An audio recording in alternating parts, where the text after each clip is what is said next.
मित्रांनो नमस्कार, तुमचं माझ्या यूट्यूब चॅनलमध्ये स्वागत आहे। आजच्या आपल्या या व्हिडिओमध्ये आज आपण पुन्हा एक आपलं अध्यापन कौशल्य कसं सिद्ध करायचं त्या बाबतीत सध्या आपण हा तिसरा व्हिडिओ बनवत आहे। आणि अध्यापन कौशल्य सिद्ध करण्यासाठी युनिट आपण जो शिकवतोय ना तो युनिट फार महत्त्वाचा असते। आणि माझं असं वैयक्तिक मत आहे की अध्यापन कौशल्य सिद्ध करण्यासाठी आपण जो युनिट निवडू तो ॲप्लिकेशन बेस असला पाहिजे। म्हणजेच ॲप्लिकेशन बेस हे समजून घ्या अगोदर। ॲप्लिकेशन बेस म्हणजे असं असला पाहिजे की जो युनिट आपण निवडतोय त्याला थोडंसं व्यवहारातून काही उदाहरणं देऊन आपल्याला त्याच्यासोबत त्याची जर समजा मांडणी करता आली तर ते विद्यार्थ्याला समजण्यासाठी एकदम सोयीचं जाते।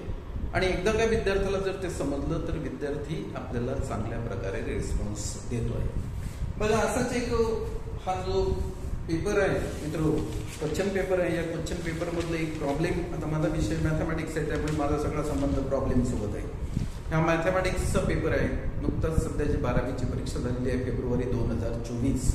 याच्यामध्ये ABCD असे वेगवेगळ्या प्रकारचे सेक्शन आहेत। त्याच्यापैकी एक डी नावाचा सेक्शन आहे, हा 20 मार्कासाठी असतो बघा। आणि या डी मध्ये 4-4 मार्काचे प्रॉब्लेम असतात। थोडंसं आपण ज्याला निबंधात्मक क्वेश्चन्स म्हणतो अशा टाईपचे मोठमोठे याच्यामध्ये प्रश्न असतात। आणि हा स्कोरिंगचा एक सेक्शन डी आहे विद्यार्थ्यांसाठी। जर विद्यार्थ्यांनी याला जर व्यवस्थित सॉल्व्ह केलं तर त्याला पूर्णपैकी पूर्ण मार्क्स मिळतात। आणि याच्यामुळे मॅथमॅटिक्समध्ये त्याला म्हणजे एक स्कोरिंग म्हणतो आपण, ते स्कोरिंग चांगल्या प्रकारे मिळते, त्यामुळे त्याचं पर्सेंटेज सुद्धा चांगल्या प्रकारे वाढते। तर बघा याच्यामधलं मी क्वेश्चन नंबर 30 घेतोय। लिनियर प्रोग्रामिंग प्रॉब्लेम याच्यावरचा हा क्वेश्चन आहे। आणि लिनियर प्रोग्रामिंग प्रॉब्लेम हा जो मॅथमॅटिक्स मधला कन्सेप्ट आहे हा इंडस्ट्रीमध्ये यूज केला जातो। या लिनियर प्रोग्रामिंग प्रॉब्लेमच्या सहाय्याने इंडस्ट्रीमध्ये प्रॉफिट लॉस आणि प्रोडक्शन्स आपल्याला काढता येते। आणि हे जर आपण विद्यार्थ्यांना इथून जर सांगितलं की नाही याचा उपयोग इंडस्ट्रीमध्ये होते, इंडस्ट्रीमध्ये याच्यावरून प्रॉफिट काढता येते म्हणजे नफा काढता येतो, लॉस म्हणजे तोटा काढता येतो, आणि प्रोडक्शन म्हणजे त्याचं उत्पन्न काढता येतं, तर विद्यार्थी लगेच याच्याकडे चांगल्या प्रकारे लक्ष देतो आणि काळजीपूर्वक ऐकतो मित्र। हे इथं सगळ्यात महत्वाचं आहे। मग असा जो युनिट आहे, असा युनिट जर आपण निवडला तर आपल्याला फार काही म्हणजे असं आपलं जे अध्यापन आहे हे अध्यापन एकदम चांगल्या प्रकारे होईल। आणि तो युनिट विद्यार्थ्याच्या गडी उतरल्यानंतर तो क्लास कंट्रोल करण्यासाठी फार काही आपल्याला मेहनत करावी लागत नाही। आपल्या टीचिंगवरच आपला क्लास जो आहे तो कंट्रोल होतो। तर हा युनिट आहे, हा 12वीचा आहे। आपल्या घरामध्ये काही जर काही विद्यार्थी असतील 12वीचे तर जरूर त्यांना हा शेअर करा, कारण हे एक प्रॉब्लेम जर त्यांनी सॉल्व्ह केलं तर त्यांना पूर्ण चॅप्टर समजून जातो। कारण एकच प्रॉब्लेम आहे, पण एकच प्रॉब्लेम असं सॉल्व्ह करून द्यायचं की त्या विद्यार्थ्याला दुसऱ्या प्रॉब्लेम मध्ये काही कुठल्याच प्रकारची अडचण आली पाहिजे नाही, असं माझं वैयक्तिक मत आहे। किंवा तुमच्या शेजारी असतील, काही तुमच्या ओळखीचे तुमचे नातेवाईक असतील 12वीमध्ये विद्यार्थी, काही 11वीमध्ये असतील तर त्यांना याच्या लिंक शेअर करा आणि त्यांना सांगा की तुम्हाला जर मॅथमॅटिक्स शिकायचं असेल तर अशा हे जे चॅनल आहे मॅथमॅटिक्स बाय प्रोफेसर प्रकाश वासनकर, याला त्यांनी जर सबस्क्राईब केलं तर त्याला भरपूर मॅथमॅटिक्सचे नोटिफिकेशन जातात आणि लाखो रुपये त्याला शिकवणीमध्ये खर्च करण्याची गरज पडत नाही। विनामूल्य घरच्या घरीच टीचिंग त्याचं होऊन जाते।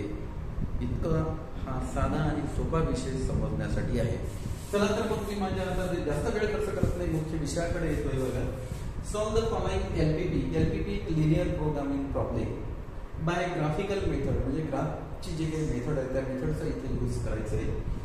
Maximise z = 10x + 25y subject to 0 < x <3, 0 < y < 3, x + y < 5। Also find the maximum value of z, म्हणजे हे जे z फंक्शन आहे ऑब्जेक्टिव्ह फंक्शन याची मॅक्सिमम व्हॅल्यू सुद्धा इथं आपल्याला काढायची आहे। म्हणजेच हे जर z फंक्शन जर प्रॉफिटच्या संबंधित असेल तर मॅक्सिमम प्रॉफिट मिळेल, ते जर कॉस्टच्या संबंधित असेल तर त्याची कॉस्ट मिळणार आहे।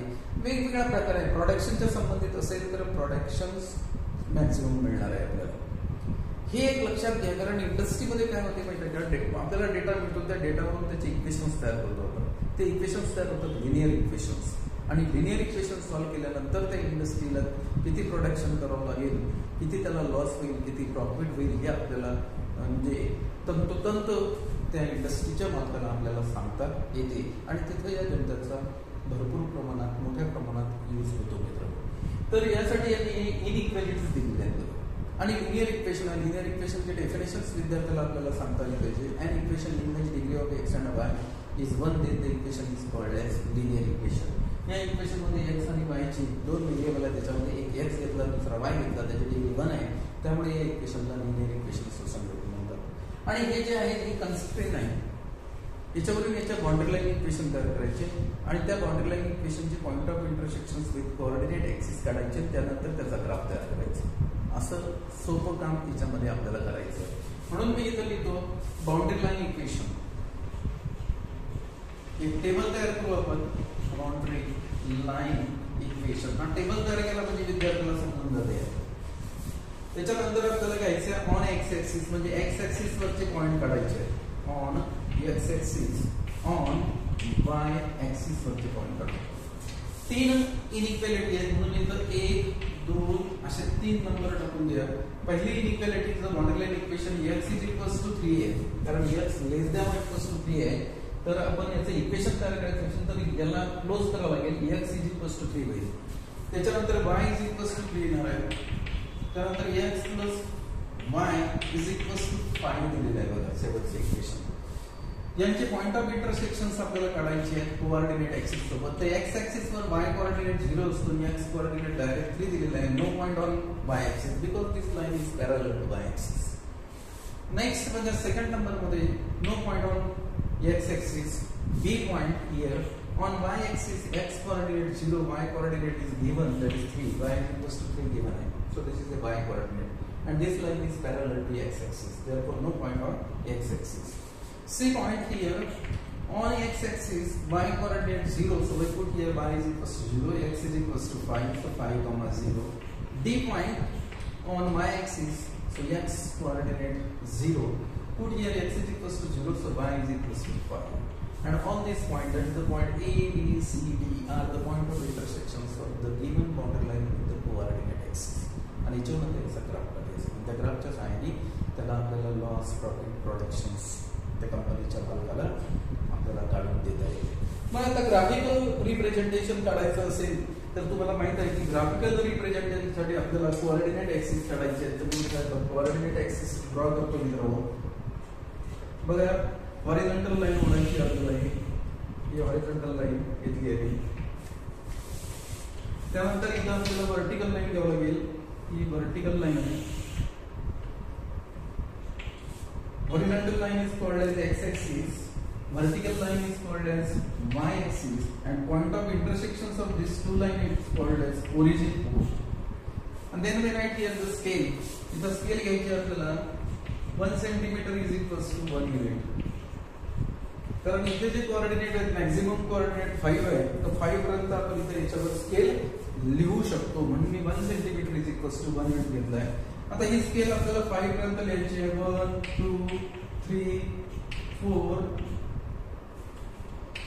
5. इकडे सुद्धा सेम स्केल घेऊन टाकू आपण. 1 2 3 4 5. Then we plot the point. First point A3, 0. इथे येणार आहे A3, 0. आणि या लाईन मधनं पास होणारी, या पॉइंट मधनं पास होणारी लाईन तुम्हाला ड्रॉ करायची आहे. Draw this line and equation of this line is x is equals to 3. इथे असं इक्वेशन घेऊन टाका म्हणजे कन्फ्युजन होत नाही आपल्याला. and this line is parallel to near y axis, so no point on y axis. Next we draw the line from the point B03. इथे येणार आहे तुमचा B03. then we draw the line passing through the point B03. याच्यामधून pass होणारी line तुम्हाला draw करायची आहे. ही line राहणार आहे आणि या लाईनचं इक्वेशन येतो y is equals to 3. That line is parallel to the x-axis. Next we plot the point C50. इथं बघा C50 येतो. C50. Next here D05. इथं D05 येईल. Then we join these two points. त्या दोन पॉइंटला मित्रांनो तुम्हाला जॉईन करायचे.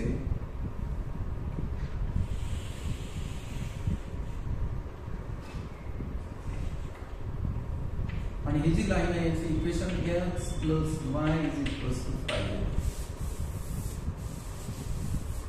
आणि या लाईन ड्रॉ केल्यानंतर तुम्हाला आता इथं सॅडेड रिजन ड्रॉ करायचं आहे. आणि सॅडेड रिजन आपल्याला या इनइक्वॅलिटीचे फायनल ड्रॉ करता येईल. बघा, ओरिजिन स्टेज जर सॅटिस्फाय झाली तर लाईनच्या खालचा घ्यायचा सॅडेड रिजन, आणि ओरिजिन स्टेज जर सॅटिस्फाय नाही झाली तर लाईनच्या वरचा घेऊ आपण. बघा, x is equal to 3 line आहे म्हणजे ही लाईन आहे. इथं ओरिजिन टेस्ट म्हणजे ओरिजिन ठेवलं आपण, x कोऑर्डिनेट 0, इथं 0 ठेवला, 0 लेस दॅन 3 म्हणजे 0 पेक्षा 3 मोठा आहे, हे सॅटिस्फाय होते. म्हणून ओरिजिन कंटिन्यू इकडचं लाईनचं तयार द्यायचे. दुसरं इथं बघा, इथं सुद्धा ओरिजिन टेस्ट सॅटिस्फाय होते, y इक्वल्स टू 0 ठेवला, 0 लेस दॅन 3, तर या लाईनचा पण खालचा सॅडेड रिजन येईल. इथं सुद्धा आपण 0 प्लस 0 0 लेस दॅन 5 म्हणजे या लाईनच्या सुद्धा जी x plus y equals to 5 line आहे ही याच्या पण खालचा इथं सॅडेड रिजन आहे.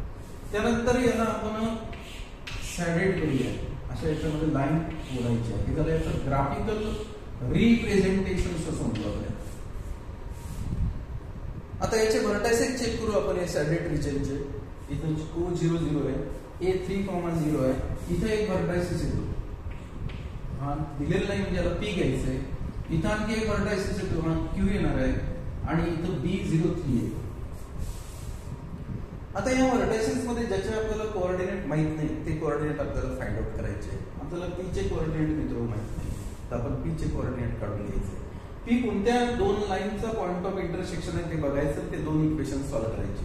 बघा, here point P is the point of intersection of the line x is equal to 3 and x is equals to x plus y is equals to 5, x plus y is equals to 5, x is equals to 3. हा x is equals to 3 इथं put up करायचं म्हणजे y is equals to हा येणार आहे, त्याला 5 minus 3 is equals to 2, म्हणजे y coordinate त्याचा 2 आलेला आहे. या पॉइंटचा x कोऑर्डिनेट आणि y कोऑर्डिनेट काढायचा. Point P lie on the vertical line, that is x is equals to 3, therefore x coordinate 3, y coordinate 2 काढला आहे. आता Q चे तुम्हाला कोऑर्डिनेट काढायचे आहे. Point Q is the point of intersection of the line y is equals to 3 and x plus y is equals to 5. तर याचा y coordinate 3 येतो. आता x कोऑर्डिनेट काढायचे आहे म्हणून y is equals to 3 याच्यात पुट अप करा. x plus 3 is equals to 5, so x is equals to 5 minus 3 हा 2 येणार.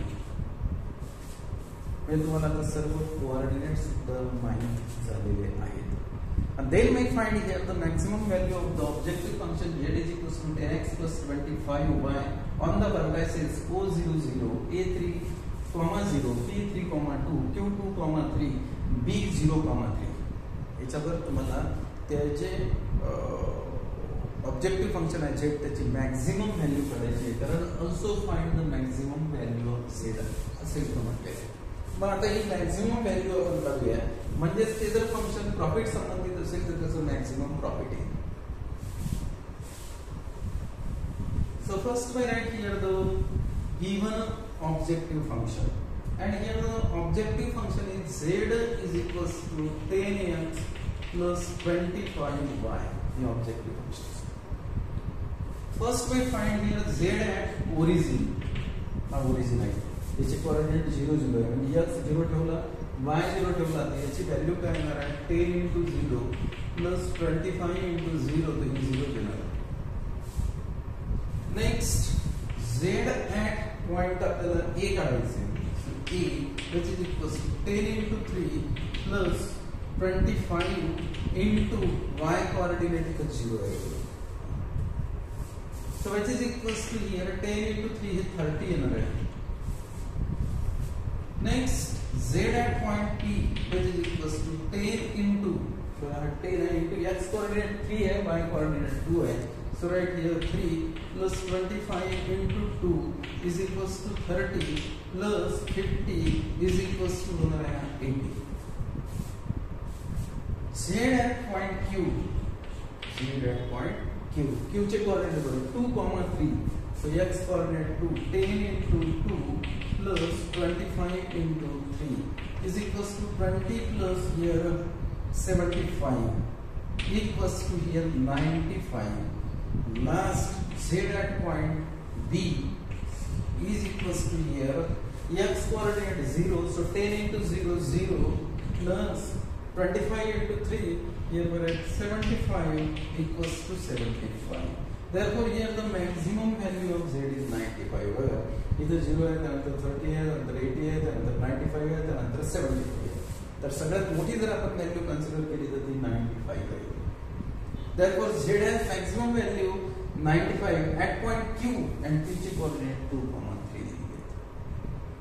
तर अशा प्रकारे मित्र जो काही डेटा असेल इंडस्ट्रीचा तो लिनियर इक्वेशन मध्ये कन्वर्ट करून त्याचं काही जे असेल जे मॅक्झिमम प्रॉफिट आहे, त्यानंतर त्याचं जो मॅक्झिमम कॉस्ट असेल, त्याचं प्रोडक्शन्स असेल, तर ते आपण या ग्राफिकल मेथडच्या सहाय्याने काढू शकतो. त्यामुळे हा एक अप्लिकेशन्स बेस्ड मॅथमॅटिक्सचा युनिट आहे, तो मी टीचिंगसाठी घेतला होता. अशाच प्रकारे आपले जे शिक्षक बांधव आहेत ते त्यांचा जो काही युनिट असेल त्यांच्या विषयाचा तो ते घेऊ शकतात. आता मला काही कमेंट्समध्ये येतात, सर इंग्लिशचा घ्या लेसन, सर हिस्ट्रीचा घ्या. मी काही सगळ्या सब्जेक्ट मधला प्रावीण्य प्राप्त नाही आहे, माझा विषय मॅथ आहे, मी मॅथमॅटिक्सचा घेईन. पण या टाईपनं तुम्ही तुमच्या विषयाचा घेऊ शकता, हे माझा याच्या मागचा सांगण्याचा उद्देश आहे मित्र. तुम्ही चांगलं प्रिपरेशन करा, तुमचं अध्यापन प्रभावी होईल. जेव्हा तुम्ही मुलाखतीला जाल, अजून आपला प्रोग्राम शिक्षक भरतीचा लागलेला नाही, पण याच्यात माझा दुहेरी उद्देश आहे. एक तर आपले जे काही शिक्षक बांधव आहेत, उमेदवार आहेत, शिक्षक उमेदवार आहेत, काही भगिनी आहेत आपल्या, त्यांच्यासाठी हा डेमो लेसन होऊ शकतो. जे काही तुमच्या घरात विद्यार्थी असतील, 12वी सायन्स ज्यांनी घेतलेलं असेल, तर तुम्ही त्या विद्यार्थ्यांना हे देऊ शकतात. ते बघून 1-2 वेळा जर त्यांनी बघितलं, बोर्ड बुक मधले प्रॉब्लेम सॉल्व्ह करायला घेतले, तर अशा पद्धतीनं जर त्यांनी सॉल्व्ह केले तर त्यांना कुठंच शिकवणीला वगैरे जायचं काम पडत नाही. त्यांनी तुमच्या घरचे लाखो रुपये वाचतात. नाही तर आज आपण पोराला शिकवणीला पाठवतो, त्याला ट्युशन्सला पाठवतो, चांगल्या ठिकाणी कोणी कोट्याला पाठवते, कोणी अकोल्याला पाठवते, कोणी कुठं पाठवते, आणि जेव्हा रिझल्ट येते तेव्हा पालकांची निराशा होते, लाखो रुपये खर्च होते मित्र.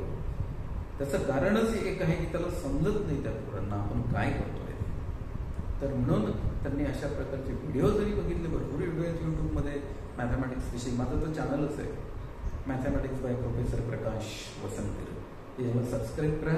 तुम्हाला अशा प्रकारचे भरपूर मॅथचे व्हिडिओ पाहायला मिळतात आणि कुठल्याच प्रकारची तुम्हाला अडचण सुद्धा येत नाही. तर ठीक आहे, मला अपेक्षा आहे की तुम्हाला व्हिडिओ आवडला असेल तर याला जरूर लाईक करा. आणि आपण जर नवीन असाल तर माझ्या चॅनलला सबस्क्राईब करा, म्हणजे अशा प्रकारचे जे नवीन व्हिडिओ आपण बनवतो त्याचं नोटिफिकेशन्स तुम्हाला प्राप्त होईल. आणि तुमचे जे काहीतरी तुमच्या घरातले काही विद्यार्थी असतील, म्हणजे तुमचे जे काही पाल्य असतील ते असतील, तुमचे काही रिलेटिव्ह असतील, काही 11वीला असतील, काही 12वीला असतील, काही शेजारी विद्यार्थी असतील, तर त्यांना ही लिंक जरूर शेअर करा. म्हणजे ही लिंक तुम्ही त्यांना जर दिली तर त्यांचा फार मोठा फायदा होऊन त्यांना कुठेही असा अनावश्यक त्यांचा पैसा खर्च होणार नाही. हे इथं सगळ्यात महत्त्वाचं आणि उल्लेखनीय आहे मित्र. तर ठीक आहे, मी आता इथं थांबतोय. धन्यवाद.